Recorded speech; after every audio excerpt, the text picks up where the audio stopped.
Olá, graça e paz, meu irmão e minha irmã. Estamos iniciando a leitura da Bíblia em 365 dias, uma dose de amor com a palavra de Deus. Hoje, no 229º dia, eu trago para a leitura e os comentários bíblicos dos livros de 1 de Crônicas, do capítulo 15, versículo 1 ao capítulo 16, versículo 7, livro de Provérbios, capítulo 15 e o livro de Filemão. A minha recomendação é que todos tenham em mãos o nosso Manual da Fé, bloco de anotação, caneta ou lápis. A Bíblia é tão importante quanto a sua leitura diariamente fortalece a nossa fé e a esperança. Enquanto você prepara o nosso kit, rapidamente, todos nós temos a necessidade de estarmos em comunhão com Deus diariamente. Comunhão esta, agora a leitura da Bíblia. A Bíblia está cheia de promessas. Precisamos acreditar na palavra de Deus. Alimente a sua fé, meu irmão, minha irmã. A sua palavra tem muito mais força do que as coisas contrárias. Estamos vivendo um tempo que devemos abrir os olhos. O inimigo da cruz não está aqui para roubar o seu carro, sua casa, sua roupa, seu apartamento, relógio. Ele vem para roubar esta semente agora.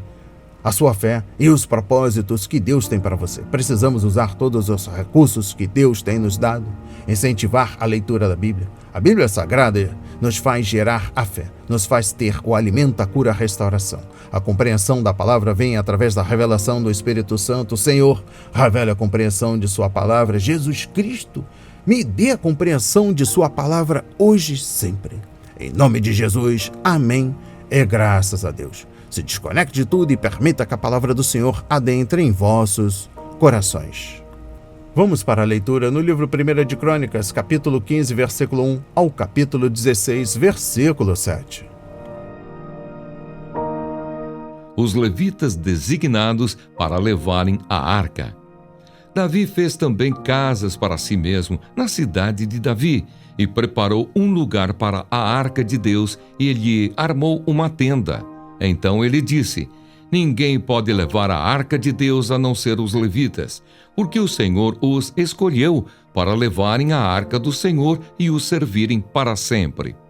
Davi reuniu todo o Israel em Jerusalém para trazer a arca do Senhor para o lugar que ele havia preparado para ela. Davi reuniu os filhos de Arão e os levitas. Dos filhos de Coate veio Uriel, o chefe, e seus irmãos, 120. Dos filhos de Merari veio Asaías, o chefe, e seus irmãos, 220. Dos filhos de Gerson veio Joel, o chefe, e seus irmãos, 130. Dos filhos de Elisafã veio Semaías, o chefe, e seus irmãos, 200. Dos filhos de Hebron veio Eliel, o chefe, e seus irmãos, 80. Dos filhos de Uziel veio Aminadab, o chefe, e seus irmãos, 112. Davi chamou os sacerdotes Zadoque e Abiatar, e os levitas Uriel, Asaías, Joel, Semaías, Eliel e Aminadab. E lhes disse: vocês são os chefes das famílias dos levitas. Santifiquem a si mesmos e aos seus irmãos, para que possam trazer a arca do Senhor, Deus de Israel, ao lugar que preparei para ela. Pois visto que vocês não a carregaram na primeira vez, o Senhor, nosso Deus, irrompeu contra nós, porque não o buscamos, segundo nos tinha sido ordenado. Então os sacerdotes e os levitas se santificaram para trazer a arca do Senhor, Deus de Israel. Os filhos dos levitas trouxeram a arca de Deus sobre os ombros pelos cabos, como Moisés havia ordenado, segundo a palavra do Senhor. Músicos são designados para o culto. Davi ordenou aos chefes dos levitas que constituíssem os seus irmãos, os cantores, para que, acompanhados por instrumentos musicais, liras, harpas e símbolos, se fizessem ouvir, levantando a voz com alegria. Assim os levitas designaram Emã, filho de Joel, e dos irmãos dele, Asaf, filho de Berequias, e dos filhos de Merari, irmãos deles, Etã, filho de Cusaías, e com eles os seus irmãos da segunda ordem, Zacarias, Benê, Jaaziel, Semiramote, Jeiel, Uni, Eliabe, Benaia, Maazéias, Matitias, Elifelel e Micnéias, e os porteiros Obed-Edom e Jeiel. Assim os cantores Emã, Asaf e Etã se faziam ouvir com símbolos de bronze. Zacarias, Aziel, Semiramote, Jeiel, Uni, Eliabe, Maazéias e Benaia com liras em voz de soprano. Matitias, Elifelel, Miquneias, Obed-edom, Jeiel e Azazias com harpas em voz de baixo para conduzir o canto. Quenanias, chefe dos levitas músicos, tinha o encargo de dirigir o canto, porque era perito nisso. Berequias e Eucana eram porteiros da arca. Sebanias, Josafá, Natanael, Amazai, Zacarias, Benaia e Eliezer, os sacerdotes, tocavam as trombetas diante da arca de Deus. Obed-edom e Jeías eram porteiros da arca. A arca é levada para Jerusalém.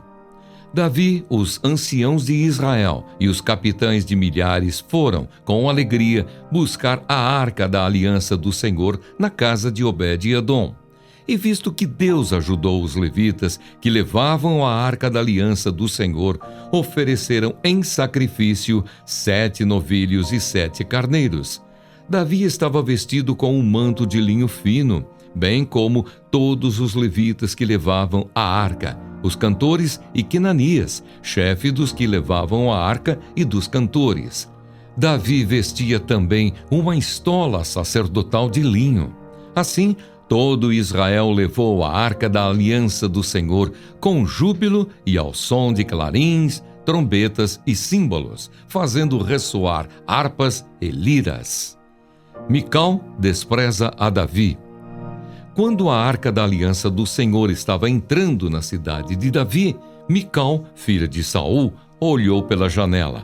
E ao ver o rei Davi dançando e se alegrando, ela o desprezou em seu coração.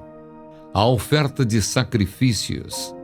Levaram a arca de Deus e a puseram no meio da tenda que Davi tinha preparado para ela. Então trouxeram holocaustos e ofertas pacíficas diante de Deus. Depois de trazer os holocaustos e as ofertas pacíficas, Davi abençoou o povo em nome do Senhor e repartiu a todos em Israel, tanto homens como mulheres, a cada um bolo de pão, um bom pedaço de carne e passas.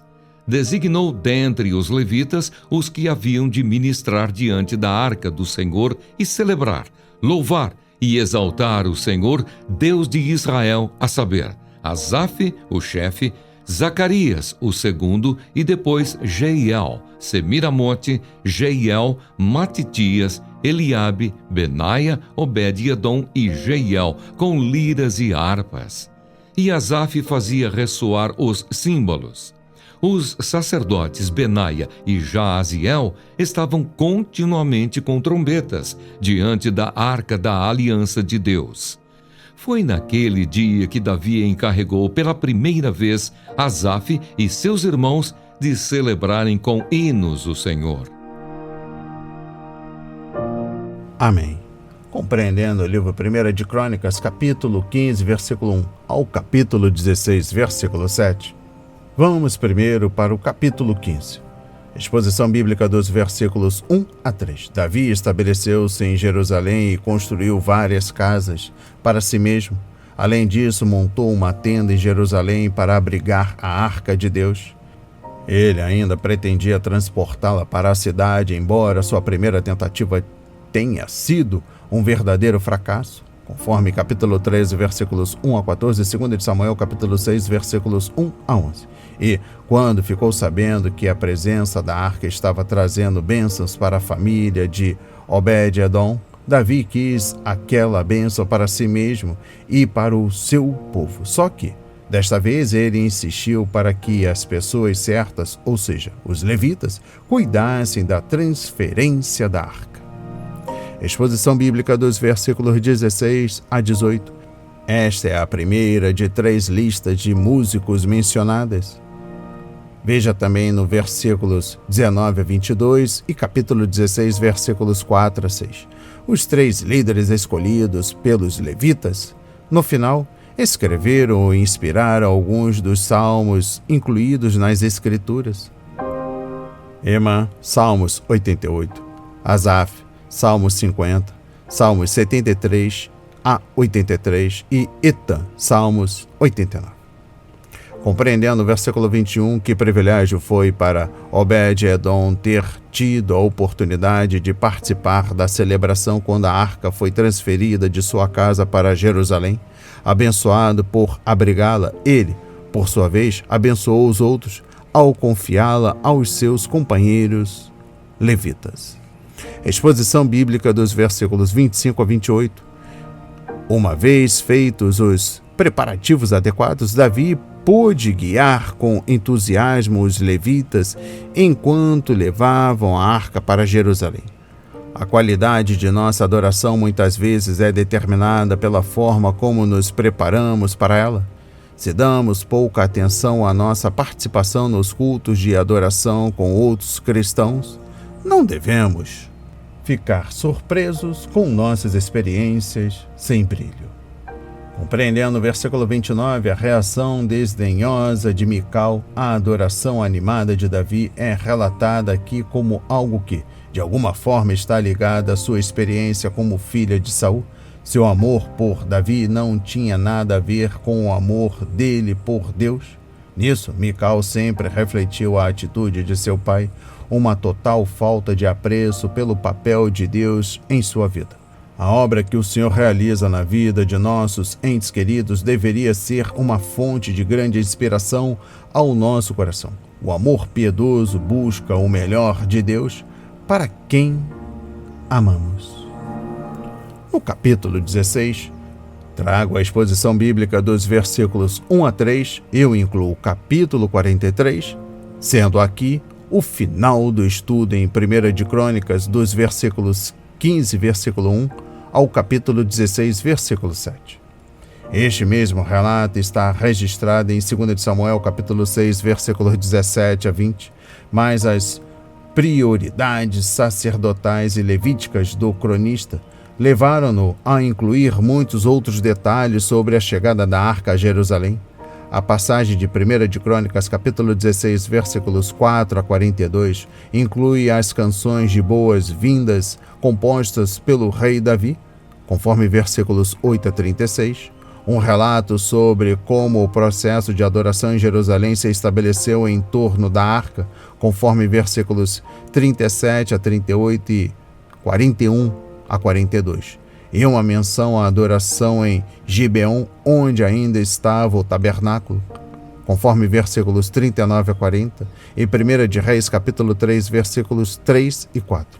O tabernáculo e a arca agora tinham mais de 550 anos. Vamos para a leitura no livro de Provérbios, capítulo 15.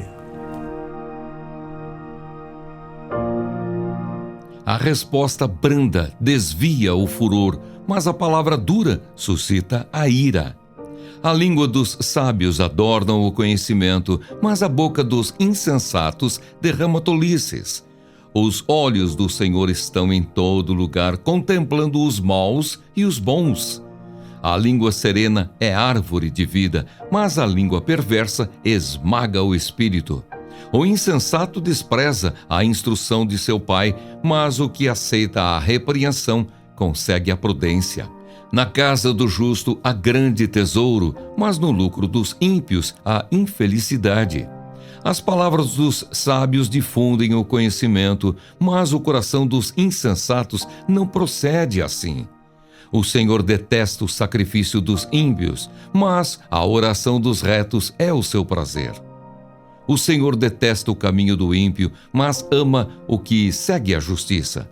Disciplina rigorosa há para o que abandona o caminho, e quem odeia a repreensão morrerá. O mundo dos mortos e o abismo estão expostos diante do Senhor, quanto mais o coração dos filhos dos homens.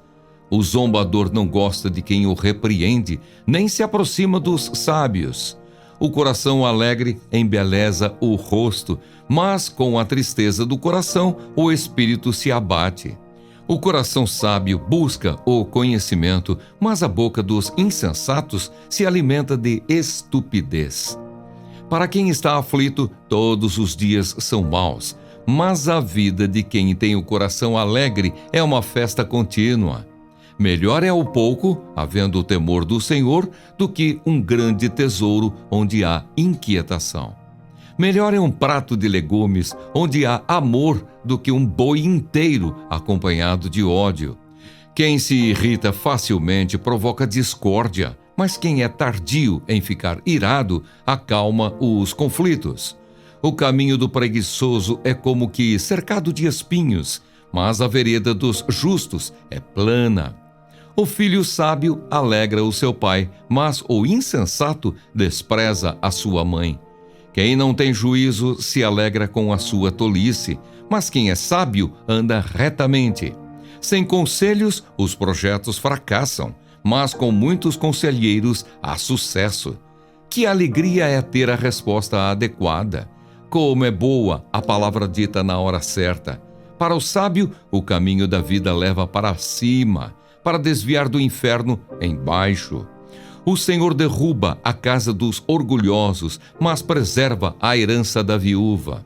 O Senhor detesta os planos dos maus, mas as palavras bondosas lhe são aprazíveis. Quem é ávido por lucro desonesto arruína a sua casa, mas o que odeia o suborno, esse viverá. O coração do justo medita o que há de responder, mas a boca dos ímpios derrama maldades. O Senhor está longe dos ímpios, mas ouve a oração dos justos. O brilho nos olhos alegra o coração. Uma boa notícia fortalece até os ossos. Quem dá ouvidos à repreensão construtiva terá a sua morada no meio dos sábios. Quem rejeita a disciplina despreza a si mesmo, mas o que aceita a repreensão adquire entendimento. O temor do Senhor é instrução na sabedoria e a humildade precede a honra. Amém. Compreendendo o livro de Provérbios, capítulo 15, versículo 1. Nossas palavras podem trazer paz em vez de guerra e calma em vez de caos. Este versículo não está nos aconselhando a comprometer a verdade e dizer que o que é errado está certo apenas para evitar um confronto. Em vez disso, ele está nos aconselhando a ter um espírito manso e uma atitude conciliatória, mesmo quando discordamos dos outros. Isso pode acalmar a situação e fazer com que seja mais fácil resolvermos o problema de forma pacífica. Compreendendo o versículo 2, os tolos não podem controlar suas palavras. Conforme capítulo 13, versículo 16, elas são orgulhosas e revelam um sabe-tudo. Conforme capítulo 14, versículo 3.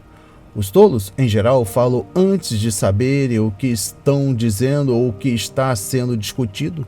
Conforme capítulo 18, versículo 13. É claro que há mais esperança para o insensato do que para ele, alguém que se precipita no falar. Conforme capítulo 29, versículo 20. O caminho do insensato parece-lhe justo, mas o sábio ouve os conselhos, conforme capítulo 12, versículo 15. Não podemos exortar os tolos ou lhes dizer algo que precisam saber, porque eles pensam que já sabem tudo. Confia. Compreendendo o versículo 4, as palavras certas são como um alimento que nutre e dão saúde. Que maravilhoso é poder dizer as palavras certas e ajudar a curar um coração quebrantado. A expressão árvore da vida significa fonte de vida e remonta a Gênesis 2, versículo 9. No mesmo sentido, as palavras dos justos dão sustento a muitos, conforme Provérbios 20, versículo 21.a e também capítulo 18, versículo 20. As palavras agradáveis são como um favo de mel, são doces para a alma e trazem cura para os ossos, conforme capítulo 16, versículo 24 e também Salmos 119, versículo 103. Quando Deus criou nossos primeiros pais, Ele lhes deu a capacidade de falar e entender palavras. Criados à imagem de um Deus que se comunica, os seres humanos têm o dom maravilhoso da fala. O Criador falou com Adão e lhe deu instruções sobre a vida no jardim, as quais mais tarde ele compartilhou com Eva. Ambos entenderam o que Deus lhe disse, conforme Gênesis 2, versículo 15 a 17, capítulo 3, versículos 2 a 3. Adão foi capaz de nomear os animais, referência a Gênesis 2, versículos 18 a 20, e dar um nome descrito à sua noiva, conforme Gênesis 2, versículos 22 a 24. Satanás usou palavras para enganar o primeiro casal, referência a Gênesis 3, versículos 1 a 5, e Eva provavelmente usou palavras para convencer o marido a comer do fruto, conforme Gênesis 3, versículo 6. O jardim do Éden era um lugar de comunicação porque o Senhor deu a Adão e Eva a capacidade de entender e usar palavras. Uma vez que Deus nos deu esse dom das palavras, vamos usá-las para a sua glória. Compreendendo o versículo 5, desrespeito pelos pais normalmente começa com desrespeito pela palavra de Deus que os pais procuram ensinar a seus filhos. Quem zomba da instrução pagará por ela, mas aquele que respeita o mandamento será recompensado. Conforme capítulo 13, versículo 13. Às vezes os filhos vão para a faculdade ou universidade e são envenenados por ideias contrárias às escrituras. Depois, eles debocham dos pais e os consideram desinformados e ultrapassados. Se mantiverem essa atitude arrogante, os filhos irão, por fim, roubar os pais, conforme capítulo 28, versículo 24, amaldiçoá-los, conforme capítulo 20, versículo 20, e trazer-lhes vergonha, conforme capítulo 19, versículo 26. Compreendendo o versículo 7, nossas palavras que fazem eco à palavra de Deus podem instruir os ignorantes. Os sábios de coração é considerado prudente. Quem fala com equilíbrio promove a instrução, conforme capítulo 16, versículo 21. Embora tenhamos muitas coisas boas e úteis para aprender em nossa vida curta na terra, o mais importante é a sabedoria do Senhor encontrada na palavra de Deus, conforme capítulo 8, versículo 6 a 8. O conselho da sabedoria é: procure obter sabedoria, use tudo o que você possui para adquirir entendimento, conforme capítulo 4, versículo 7. Depois de adquirirmos sabedoria, devemos compartilhá-la com os outros, pois a sabedoria está nos lábios dos que têm discernimento, conforme capítulo 10, versículo 13. Compreendendo o versículo 9, os fiéis e justos buscam a justiça. Nem todos os que dizem estar entre os justos são realmente filhos de Deus. O povo de Deus entende a justiça, conforme capítulo 2, versículo 9, porque medita na palavra do Senhor e procura obedecer a ela. Eles praticam a justiça, conforme capítulo 1, versículo 3 e capítulo 25, versículo 26, porque a verdadeira fé sempre leva às obras, conforme Tiago 2, versículos 14 a 26. Eles falam de justiça, conforme Provérbios 10, versículo 11, capítulo 12, versículo 6 a 17, capítulo 13, versículo 5 e capítulo 15, versículo 21 e, por fim, capítulo 16, versículo 13. E suas palavras podem ser confiáveis, e eles buscam a justiça e a transformam no desejo de seu coração. Bem-aventurados os que têm fome e sede de justiça, pois serão satisfeitos. Referência a Mateus 5, versículo 6. Compreendendo o versículo 14, uma vez que se alimentam de insensatez, os tolos não têm força moral, as palavras dos justos dão sustento a muitos, mas os insensatos morrem por falta de juízo. Referência capítulo 10, versículo 21. Os tolos não apenas carecem de alimento espiritual e intelectual, mas também de água refrescante. O entendimento é fonte de vida para aqueles que o têm, mas a insensatez traz castigo aos insensatos, conforme capítulo 16, versículo 22. A imagem das palavras e a lei de Deus como fonte de vida também são encontradas em Provérbios 10, versículo 11, capítulo 13, versículo 14 e capítulo 14, versículo 27. Busquemos a sabedoria e vivemos em um oásis frutífero, porém, se seguirmos a insensatez, a nossa casa será um deserto árido. Compreendendo o versículo 27, a atitude errada com relação ao dinheiro pode destroçar, aniquilar amizades e até destruir uma casa. O homem ou a mulher que só pensa em enriquecer colocará o dinheiro acima de pessoas e princípios e logo começará a negligenciar a família em sua busca frenética por riquezas. Presentes caros para os filhos tornam-se substitutos de pais que não se doam. Em pouco tempo, os valores se tornam distorcidos e a família desaba. Quantas famílias foram destruídas por causa da divisão de uma propriedade? Como dizia um amigo advogado, onde há um testamento, há parentes. E eu encerro a compreensão do livro de Provérbios, capítulo 15. Trago a exposição bíblica dos versículos 31 a 32.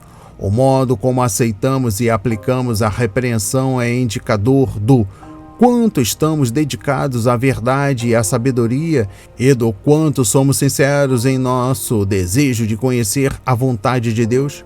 Amigos que nos adulam e evitam dizer a verdade só estão nos fazendo mal. Quem repreende o próximo obterá por fim mais favor do que aquele que só sabe bajular.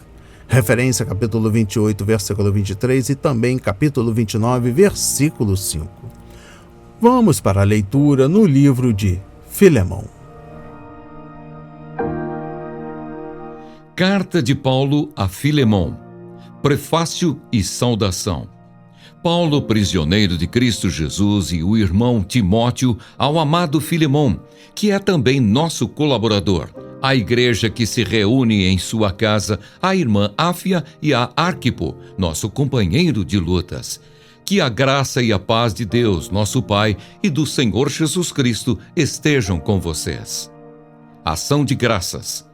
Dou graças ao meu Deus, lembrando sempre de você nas minhas orações, porque tenho ouvido falar da fé que você tem no Senhor Jesus e do seu amor por todos os santos. Oro para que a comunhão da sua fé se torne eficaz no pleno conhecimento de todo o bem que há em nós, para com Cristo.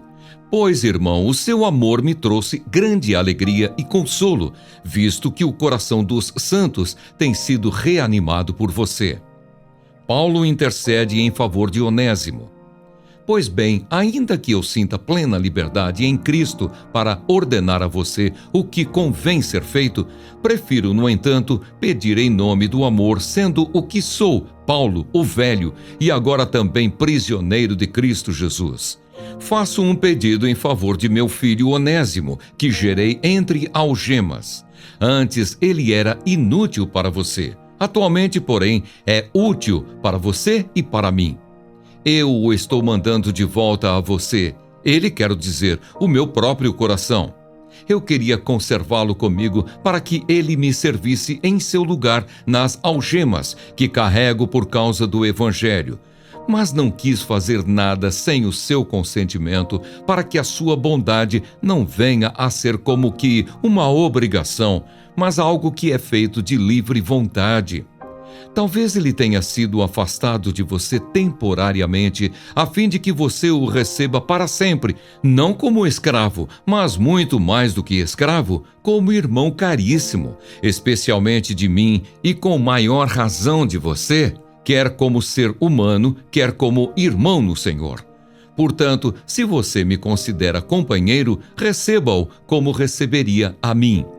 E se ele causou algum dano a você ou lhe deve alguma coisa, ponha tudo na minha conta. Eu, Paulo, de próprio punho, escrevo isto: eu pagarei.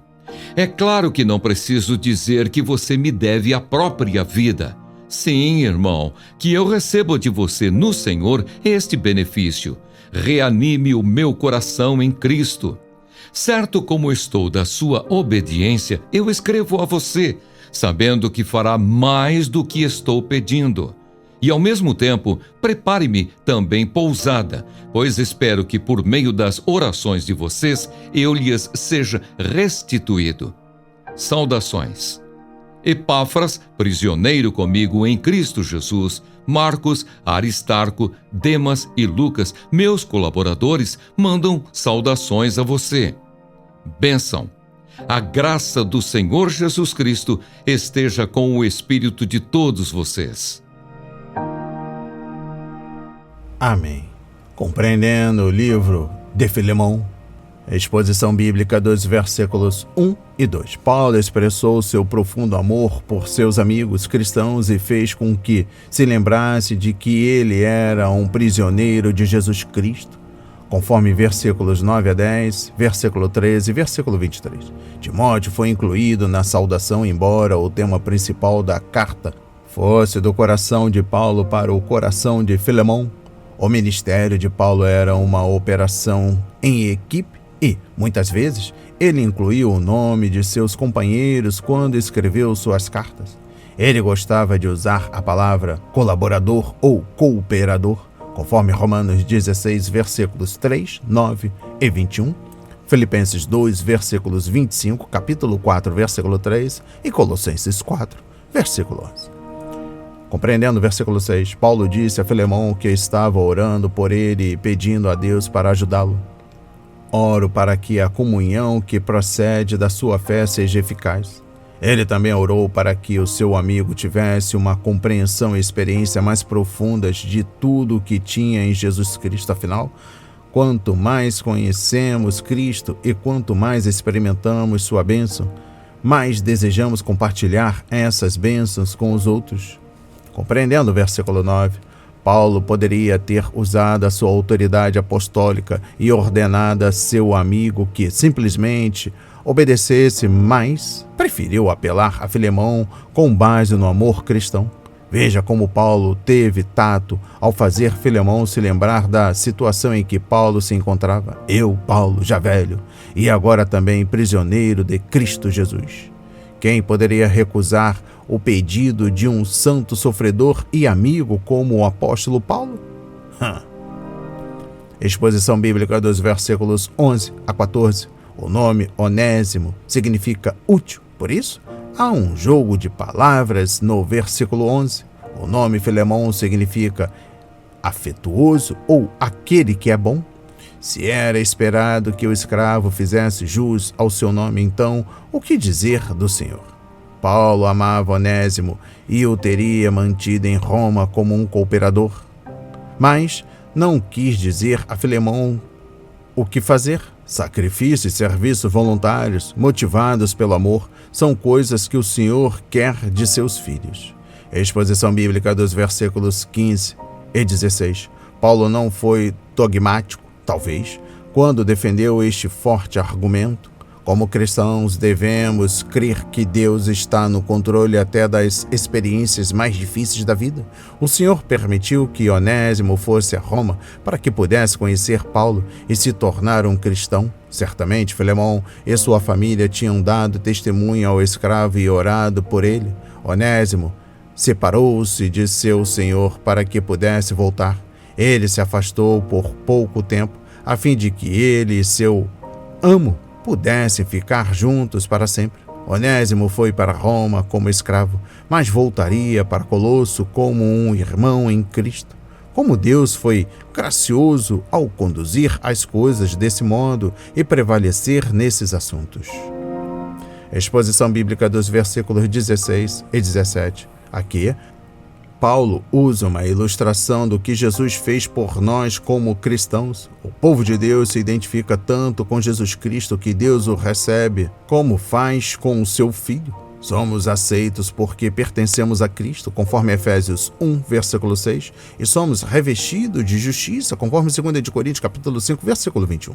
Sem dúvida, não podemos nos aproximar de Deus mediante qualquer mérito nosso. Mas Deus provavelmente nos recebe quando chegamos a Ele em Jesus Cristo. Paulo efetuosamente implorou ao amigo que recebesse seu escravo desobediente e o perdoasse, mas isso não seria fácil para Filemão. Se ele fosse muito generoso com Onésimo, isso poderia influenciar outros escravos a se tornarem cristãos e quererem influenciar os seus senhores. Entretanto, se ele fosse muito duro com o homem, isso poderia afetar o testemunho e o ministério de Filemão em Colossos.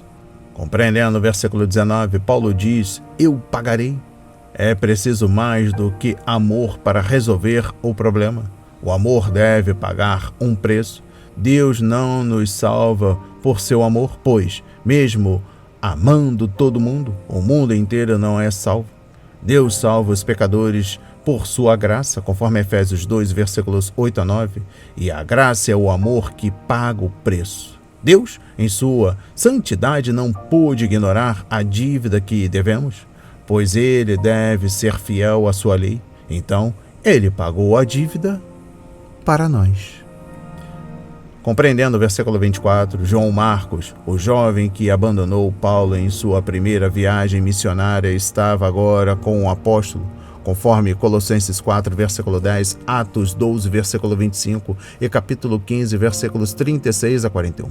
E Paulo perdoou Marcos e foi grato por seu ministério fiel. Referência a 2 Timóteo, capítulo 4, versículo 11.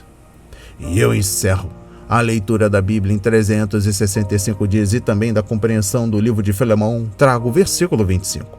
A bênção de Paulo era uma espécie de assinatura oficial em suas cartas, conforme 2 de Tessalonicenses, capítulo 3, versículos 17 a 18. E engrandecia a graça de Deus, afinal, foi a graça de Jesus Cristo que tornou possível nossa salvação. Referência a Efésios 2, versículos 1 a 10. Foi ele quem disse: por meio de sua obra na cruz, ponha isso na minha conta. Receba-os como se estivesse recebendo a mim. Muito obrigado, Jesus. As palavras de hoje foram semeadas para as nossas vidas, para a honra e a glória do Senhor. Receba este alimento diário, não hesite, compartilhe. Deus está interessado na minha e na sua dor. Que Deus nos abençoe.